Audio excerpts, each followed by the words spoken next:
देखिए, मैं आवाम से एक ही बात कहूंगा, डरो मत। हमारे प्रवक्ता ने भी ये कहा कि मैं सुन रहा हूं कि आप क्यों कह रहे हो डरो मत। ये माहौल है डरो मत का।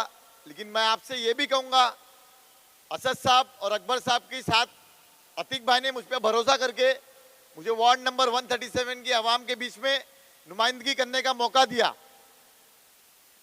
ओवैसी साहब ने जो मैनिफेस्टो बनाया, अतीक भाई ने जो उनके सामने पेशकश की मैनिफेस्टो की, वो मैनिफेस्टो मैंने हमारे वार्ड क्रमांक 137 के हर एक घर तक पहुंचाया। एमआईएम का जो मेरे को सिंबल मिला है पतंग, मैं हर दरवाजे तक पहुंचाया। मुझे जो नंबर मिला है 5 नंबर बटन, मैंने लोगों तक पहुंचाया। लेकिन एक बात यह भी है कि जब वार्ड नंबर 137 का मजलिस को चाहने वाला कार्यकर्ता मजलिस का ऑफिस डालने के लिए दिल से साथ खड़े होना चाहता था, तो यहां के कुछ लोग उनको डरा रहे। मजलिस का कार्यकर्ता जब अपनी मजलिस को स्ट्रांग करने के लिए रैली में चलना चाहता है तो उनको धमकी दी जा रही है। ये क्यों दी जा रही है? तो ये शिंदे के लोगों ने उसको फेसबुक पे डाला कि मैं फिलिस्तीन के बच्चों के नाम पे वोट मांग रहा हूं। बेवकूफी उनकी है। अगर आपने काम किया है, 15 साल आपको मौका मिला, 15 साल आपने काम किया है, तो आपने काम के नाम पे वोट क्यों नहीं मांगा? आपके पड़ोस में जमीर कुरैशी भाई का मैनिफेस्टो देखिए, उन्होंने काम किया, उन्होंने काम रिफ्लेक्ट किया मैनिफेस्टो में। आपके मैनिफेस्टो में वो काम क्यों नहीं है? क्योंकि आपने काम नहीं किया। आज जब आप गुस्ताखे रसूल की पार्टी के साथ जुड़ गए हो तो आपने उसके सिंबल को भगवे से ग्रीन कर दिया। हम आपसे यही कहेंगे, बेवकूफ मत बनिए। आपका सौदा हो चुका है, आप बिक चुके हो, आपको बेच दिया गया है। याद रखिए, उदय बाला साहब ठाकरे की पार्टी जब शिवसेना में डिवाइड हुई, दो भाग में जब टूटी, तो उसका मेन मोटिव क्या था शिंदे साहब का बोलने का? उन्होंने ये कहा था कि उदय ठाकरे साहब अपने मकसद से हट रहे हैं, हिंदुत्व का साथ छोड़ रहे हैं, और उन्होंने उदय बाला साहब ठाकरे को धोखा देके अपनी शिंदे सेना बनाई। उनका मकसद यही था कि गुस्ताखे रसूल का साथ देने वाला शिंदे है और वो रहेगा। तो हम सबको सोचना होगा वोट देने के वक्त। मैं जानता हूं मेरे वार्ड की परिस्थिति को, घर में कोई ऑफिस दे रहा है तो उसको घर तोड़ने की, डेमोलेशन की धमकी दी जा रही है। आप वोट देने जाएंगे तो आप याद रखिए, आपके मशीन में कोई नहीं देखने वाला। दोस्तों और साथियों,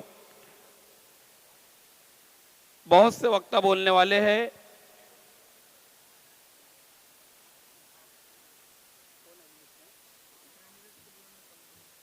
अभी हमारे वार्ड क्रमांक 135 के उम्मीदवार जनाब इरशाद सर से मैं गुजारिश करता हूं कि आइए और अपनी बातों को इजहार करिए। इरशाद सर।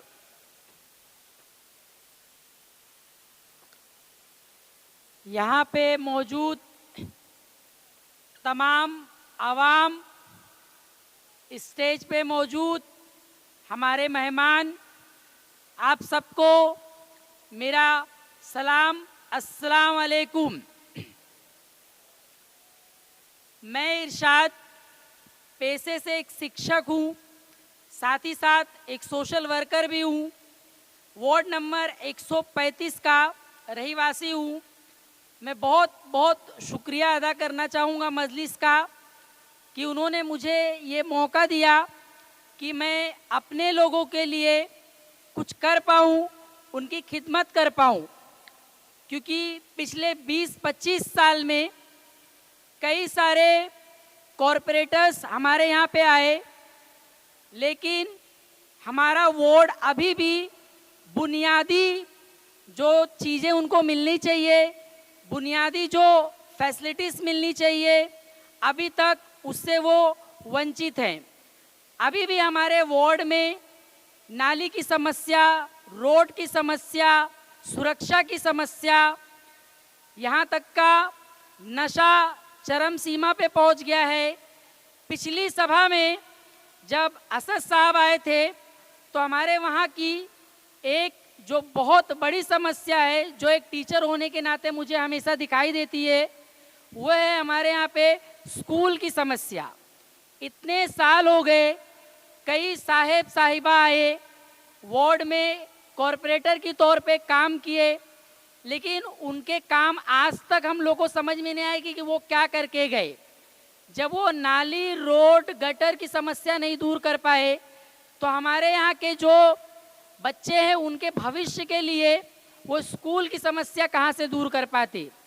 मेरा मजलिस में आने का एक ही मकसद है और टीचर होने के नाते मेरी हमेशा ये जिम्मेदारी बनती है कि मैं अपने वार्ड के लिए, अपने वार्ड के बच्चों के लिए एक स्कूल की सुविधा करवा पाऊँ, क्योंकि मुझे पता है मैं उसी वार्ड में पला बड़ा हूँ जहाँ पर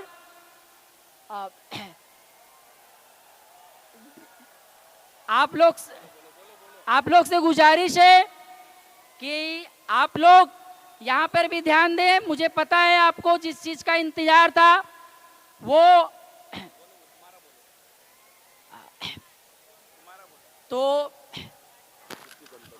ये दोस्तों और साथियों, ये शेर के पहले आने की आमद की ये एक चहल है। आप लोग यहाँ ध्यान दीजिए। आप लोग से गुजारिश है कि यहाँ पे भी ध्यान दें। जैसा कि मैं बता रहा था कि मेरे वार्ड में बहुत सारी समस्याएं हैं, उसमें से एक जो मेजर समस्या, एक बड़ी समस्या जो है स्कूल की है। मेरा एक सपना भी है कि जब कभी भी मैं और उम्मीद है कि इस बार आप लोग हमारा साथ देंगे और इस कॉरपोरेशन का इलेक्शन जिताएंगे। असद साहब भी हमसे वादा करके गए हैं कि अगर आप वार्ड नंबर 135 के इस उम्मीदवार को कामयाब करते हैं तो हमारे वार्ड में एक सरकारी स्कूल की सुविधा हो जाएगी। और स्कूल के साथ साथ कई समस्याएं हैं, उसके ऊपर मैं काम करूंगा। आप लोग से गुजारिश है कि जो कोई भी वार्ड नंबर 135 से यहाँ पे मौजूद है या बाकी वार्ड के लोग जो 135 के वार्ड के लोगों से ताल्लुकात रखते हैं, उनसे कहें कि मजलिस के जितने भी उम्मीदवार हैं उनको जिताएं और उनका जो मकसद है लोगों के लिए, आवाम के लिए, उस मकसद को उनको पूरा करने में आप अपना सहयोग दें। समय की कमी है, बस मैं इतना ही कहूँगा कि जितने भी हमारे उम्मीदवार हैं उनको आप अपना वोट दें। 15 तारीख को मेरा जो बटन नंबर है वो 7 है, पतंग का बटन दबा के मुझे लेकर आए ताकि मैं अपने आवाम के लिए काम कर सकूं और अपने वहाँ के बच्चों का भविष्य संवार सकूं। मैं उसी वार्ड में पला बड़ा हूँ। अगर मैं वहाँ पे पढ़ लिख के इरशाद से इरशाद सर बन सकता हूँ तो बहुत सारे बच्चे हैं जो सर, इंजीनियर, डॉक्टर, वकील बनेंगे। तो आप लोग से गुजारिश है कि जितने भी मजलिस के उम्मीदवार हैं उनको वोट करें। जय भीम, जय मीम। दोस्तों और साथियों, आज इस माइक से हर कोई अपने ख्यालों का इजहार कर रहा है। अगर हमें किसी ने पावर दिया है तो डॉक्टर बाबासाहेब भीमराव आंबेडकर ने दिया है। बाबा साहेब ने सांगितले आहे, संघर्ष करा, प्रयत्न करा आणि अपना हक घ्या। उसी समाज से ताल्लुक रखने वाले हमारे विजय सर जो कि 140 से उम्मीदवार है, मैं विजय सर से गुजारिश करता हूं कि आइए और कम से कम वक्त में तमाम लोग अपनी बातों को रखिए।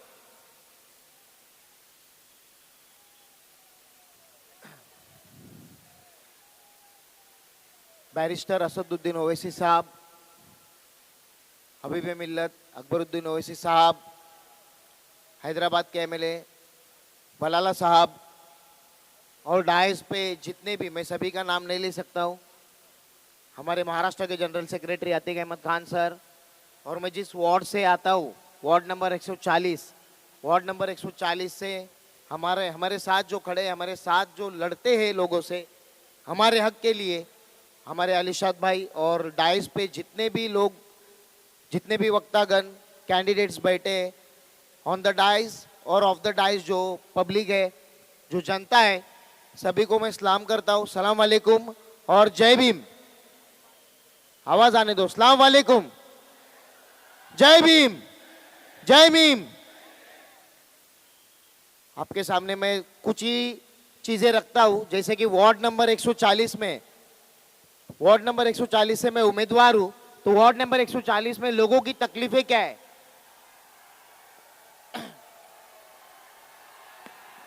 वार्ड नंबर 140 में लोगों की तकलीफें ऐसे है कि अगर आप जगह पे बैठ जाइए, शांत रहिए।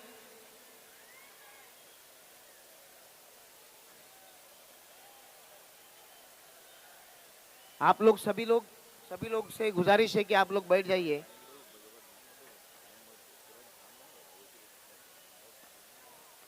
अरे भाइयों, अभी अकबर साहब जो है निकले हैं, आने में कुछ वक्त लगेगा। आप लोग इत्मीनान से बैठो। कैंडिडेट्स क्या बोल रहे हैं वो देखो। ये आपके बीच में रहकर काम करने वाले, इनको परखो। ये आपकी कितनी आवाज उठा सकते हैं ये समझो। शांति बनाकर बैठे रहो। 140 वार्ड में अगर मैं किसी भी गली में जाता हूँ, गौतम नगर में या टाटा नगर में, तो गली से जब गुजरता हूँ तो ढापे के ऊपर से गटर का पानी जाता है। अगर मैं नीचे देखूं तो ऊपर से चैनल एंगल्स लगते हैं। अगर ऊपर देखूं तो पैर गटर में होता है। ये जो इससे पिछले कॉर्पोरेटर थे या नेता थे, यहाँ के एमएलए थे, उनके कॉर्पोरेटर भी थे। मेरा जो वार्ड है वो आधा वार्ड मानकुर शिवाजी नगर असेंबली में आता है और आधा वार्ड अनुशक्ति नगर असेंबली में आता है। इस वार्ड में अगर किसी भी चाली में तुम घुसो या कहीं पे मैयत हो जाए किसी चाली में, तो उस बॉडी को अंदर लेके जाने के लिए भी जगह नहीं होती है। अगर एमआईएम हमको अगर आप जिता के देते हो तो उन सभी के लिए हम लोग हर एरिया में या हर पार्ट में, गौतम नगर के हर पार्ट में गुसल खाना बनाने की व्यवस्था करेंगे, वो भी बीएमसी के खर्चे से। क्लिनिक के लिए यहाँ पे बीएमसी वार्ड में बीएमसी के क्लिनिक जो होना चाहिए, हॉस्पिटल्स होना चाहिए, उसकी भी कमी है। बाजू में शताब्दी हॉस्पिटल है, उसमें जो हॉस्पिटल में जो मशीनरीज चाहिए वो मशीनरीज भी अवेलेबल नहीं है। अगर होती है तो भी यहाँ के हमारे लोगों से बातें करते हुए वहां का जो स्टाफ है हमको हेडशेड करके मतलब दूर भगा देता है, चिल्ला के बात करता है। वो पेशेंट होता है, वो पेशेंट ऐसे ही डर जाता है। तो हमको अगर अच्छी ताकत से आप जिता के भेजते हो तो आपके साथ जो ये बर्ताव हो रहा है, ये बर्ताव को हम लोग रोकेंगे। रही बात ये सब डेवलपमेंट की बात है, 15 जनवरी को पोलिंग है। हमने जो मैनिफेस्टो बनाया आप सही से पढ़िए, उसमें हमने लिखे हम क्या क्या काम करने वाले। बीएमसी के दायरे में जो काम आते हैं हम सब करेंगे। 15 पॉइंट्स दिए हैं। 15 जनवरी को मैनिफेस्टो हमने रिलीज किया है, 15 को पोलिंग है, 15 पॉइंट्स दिए। और हमने ये भी कहा है किसी जगह पे अगर वार्ड में कहीं पे भी समस्या है आप सवाल खड़े करो, 15 दिन में हम उसका सॉल्यूशन 15 दिन के अंदर देंगे। और आज जो साहब आने वाले 15 नंबर उनका भी बहुत फेवरेट है।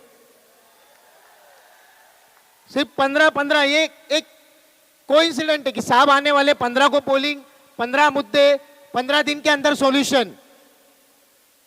ज्यादा वक्त नहीं दिया है, मैं कुछ ही बात आपको बताता हूं। यहाँ पे जब हमारा माहौल ऐसा चल रहा था, पूरे भारत भर में आई लव मोहम्मद के नारे लग रहे थे। गोवंडी इलाके में बहुत लोगों ने बैनर लगाए। जब बैनर उतारे जा रहे थे तो यहाँ का कोई कॉर्पोरेटर या एमएलए कोई आवाज नहीं उठा रहा था, लेकिन एमआईएम के कार्यकर्ता आप लोग देखते रहेंगे, एमआईएम के कार्यकर्ता सभी उसके खिलाफ बोल रहे थे, जो उसके खिलाफ आवाज उठा रहे थे, बैनर उतरवा रहे थे, पुलिस की मदद से बैनर उतरवा रहे थे।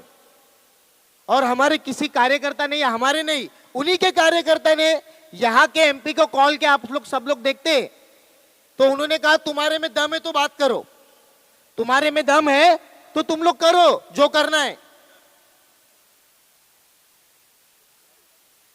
हमारे में दम है तो दिखाओ 15 तारीख को पोलिंग में हमारे में क्या दम है, एमआईएम को जिता कर दिखाओ।